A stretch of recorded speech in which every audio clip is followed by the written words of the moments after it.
Hello बच्चों, एक बार फिर से स्वागत है आपका अपने यूट्यूब चैनल नवोदय अकेडमी पे। हम हैं नवोदय कलम से क्रांति। आज के इस वीडियो में हम त्रिकोणमिति का परिचय चैप्टर के एक्सरसाइज 8.1 के क्वेश्चन नंबर 7 को डिस्कस करेंगे, जिसमें हमें 3 cot a = 4 गिवन है। तो हमें प्रूव करना है कि 1 - tan square a divided by 1 + tan square a की जो वैल्यू होती है cos square a - sin square a के बराबर होती है या नहीं, ये हमें बताना है। देखिए, इसको हम इस फार्मूले को, ये जो गिवन है, इसको यूज करके भी कर सकते हैं और इन जनरल मेथड से हम ये tan a बराबर sin a by cos a को इस्तेमाल करके कर सकते हैं। तो यदि मेथड नंबर 1 से प्रोसीड करें तो अब मेथड नंबर 1 आपको बताता हूँ। ठीक है, मेथड नंबर 1 से यदि हम प्रोसीड कर रहे हैं तो हमें क्या गिवन है, यहाँ पे 3 cot a = 4 दिया हुआ है। यहाँ से आपको cot a की वैल्यू कितनी आ जाती है, 4/3। और यहाँ पे दिया हुआ cot a, तो दैट मीन्स a के सामने वाला एंगल जो होगा, a के जस्ट वाला एंगल, वो थीटा लेंगे। थीटा ले लिए। अब हमें पता है कि cot a जो होता है वह ये l/a का उल्टा होता है, दैट मीन्स a/l होता है। इसका मतलब क्या हुआ, ऊपर वाली जो वैल्यू है वह आधार है, तो थीटा से लगी हुई साइड ये आधार हो गई, और नीचे वाली वैल्यू क्या है, लंब है, तो ये वैल्यू 3 हो गई। और अब पाइथागोरस थ्योरम का इस्तेमाल करें तो हमारी ए बी की जो वैल्यू आ जाएगी वो क्या आ जाएगी, AB² = BC² + AC² होगा। सो 3² + 4² = AB²। सो AB की वैल्यू कितनी हो जाएगी, √9 + 16। सो AB = √25। तो यहाँ से AB की वैल्यू आपकी कितनी आती है, 5। अब AB की वैल्यू 5 आ गई। ठीक है, तो हमें यहाँ tan की वैल्यू चाहिए, तो tan की वैल्यू में निकाल लेते हैं। तो tan a की वैल्यू क्या होती है आपकी, l/a होती है। तो आपके l मीन्स लंब की वैल्यू कितनी है, 3, और आधार की वैल्यू कितनी है, 4। यहाँ से tan a की वैल्यू 3/4 आई। इस तरीके से भी निकाल सकते हैं। आपको पता है cot a की वैल्यू 4/3 है, हमें पता है tan a cot a का उल्टा होता है, तो वहाँ से भी हम 4/3 का उल्टा ले लेंगे तो 3/4 आ जाएगा। और अब हमें क्या चाहिए, cos a चाहिए, sin a चाहिए। तो cos a की वैल्यू क्या होती है, cos a क्या होता है मेरा, a/k होता है, दैट मीन्स आधार क्या है, 4 बटा में कड़ की वैल्यू कितनी है, 5।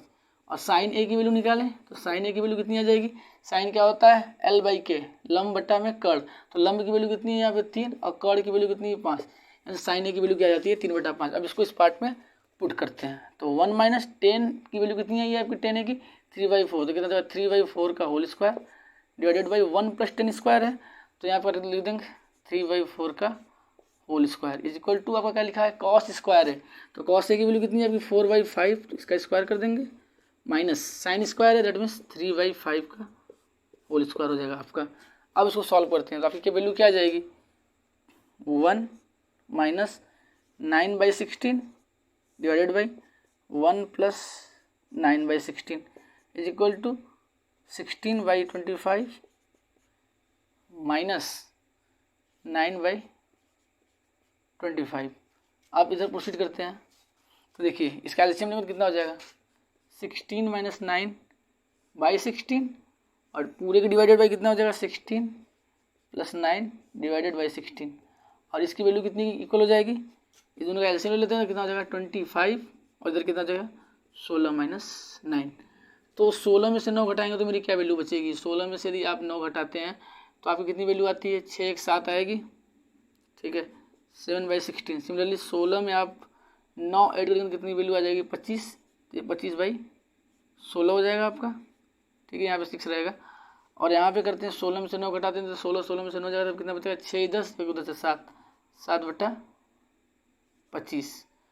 तो अब इस वाले पार्ट को क्या लिख सकते हैं, 7/16 × 16/25 = 60/25। अब देखिए यहाँ से 16 से 16 कैंसिल हो गया तो क्या आता है आपका, 7/25 = 7/25, दैट मीन्स LHS = आपका क्या आ रहा है, RHS। आपका लेफ्ट हैंड साइड जो है राइट हैंड साइड के बराबर आ गया। यहाँ से हमें क्या सिद्ध होता है कि हमें जो गिवन वैल्यू है, जो चीज़ हमें प्रूफ करना है वह ये था कि इसके बराबर है या कि नहीं, तो इसके बराबर होगा। यहाँ पे वाला पार्ट कट रहा है तो आप इसको ऐसे ऊपर ऐसे लिखेंगे, मतलब मैं यहाँ पे लिख देता हूँ फिर से दोबारा, LHS = RHS। ये हुआ आपका मेथड नंबर 1, जिसमें हम cot a की वैल्यू को यूज़ करके सॉल्व किए हैं। अब मेथड नंबर 2 में हम क्या करेंगे, cot a की वैल्यू बिना यूज किए इन जनरल मेथड में दिखा, आपसे केवल ये वाला क्वेश्चन का पार्ट पूछा होता है कि सिद्ध कीजिए कि 1 minus tan square A divided by 1 plus tan square a is equal to cos square A minus sine square a होता है। तो इसको कैसे सिद्ध करेंगे आप? तो देखिए ध्यान से, हमें एक चीज़ पता है कि tan ए की जो वैल्यू होती है sine a by cos a होती है। तो हमें क्या सिद्ध करना है? 1 minus tan square A divided by 1 plus tan square a की जो वैल्यू आती है वो क्या होती है? Cos square A minus sine square a के बराबर होगा। ये मेरा मेथड नंबर 2 है, ठीक है। तो यहाँ पे हम tan ए की value sine a by cos a यहाँ पुट कर देते हैं, 1 minus sine a by cos a, अब स्क्वायर लगा तो पूरे का स्क्वायर लगा देते हैं बाई 1 प्लस tan ए की वैल्यू क्या है? Sine a by cos a, अब इसका स्क्वायर कर देते हैं इज इक्वल टू जो वैल्यू है एज इट इज उसी फॉर्म में आप इसको राइट डाउन कर दीजिए। अब ये क्या हो जाएगा? इसको सॉल्व करेंगे तो क्या हो जाएगा? 1 माइनस साइन स्क्वायर है डिवाइडेड बाई कॉस स्क्वायर है, पूरी के डिनोमिनेटर में क्या आ जाएगा? 1 प्लस साइन स्क्वायर है बाई कॉस स्क्वायर है इक्वल टू क्या हो जाएगा? कॉस स्क्वायर है माइनस साइन स्क्वायर है। अब इसके डिनोमिनेटर 1 है, इस 1 के डिनोमिनेटर में एलसीएम लेंगे तो कितना आ जाएगा आपका?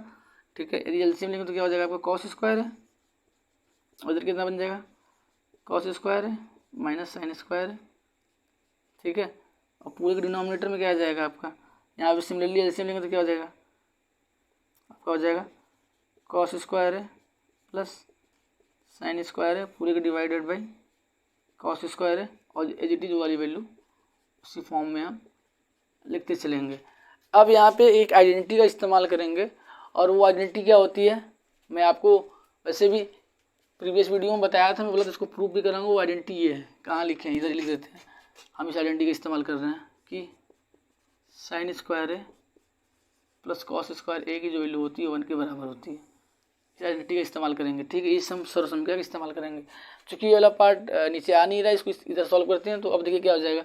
अब इस पूरे के डिनोमिनेटर में वैल्यू आ रही है, तो इसकी वैल्यू क्या हो जाएगी? कॉस स्क्वायर है माइनस साइन स्क्वायर है डिवाइडेड बाई क्या आपका? कॉस स्क्वायर है इंटू ये वैल्यू जब सॉल्व करेंगे तो कॉस स्क्वायर है ऊपर चला जाएगा और नीचे क्या आ रहा है? कॉस स्क्वायर है प्लस साइन स्क्वायर है is equal to cos square है माइनस साइन स्क्वायर ए। अब देखिए ध्यान से, कॉस स्क्वायर ए से कॉस स्क्वायर ए कैंसिल हो गया, तो आपका क्या आ रहा है? कॉस स्क्वायर है माइनस साइन स्क्वायर है डिवाइडेड बाई कॉस स्क्वायर है plus sine square a is equal to cos square A minus sine square ए। अब इन दोनों पार्ट को ध्यान से देखिए, इसके डिनोमिनेटर में कुछ नहीं तो 1 लिख सकते हैं। ऊपर वाला पार्ट एज इट इज उसी फॉर्म में बन गया है, बस नीचे वाले पार्ट में यहाँ पे 1 आ रहा है, यहाँ पे कॉस स्क्वायर ए प्लस साइन स्क्वायर ए आ रहा है। अभी मैं जस्ट आपको ये आइडेंटिटी बताया हूँ कि sign square A plus cos square a की जो वैल्यू होती है 1 के बराबर होती है, तो इसको हम 1 लिख सकते हैं। तो यहाँ से हमें हमारा वैल्यू क्या आ जाएगा? Cos square A minus sine square A divided by 1 is equal to cos square A minus sine square A divided by 1। तो यहाँ से क्या आ जाता है मेरा? Left hand side right hand side के बराबर आ जाता है।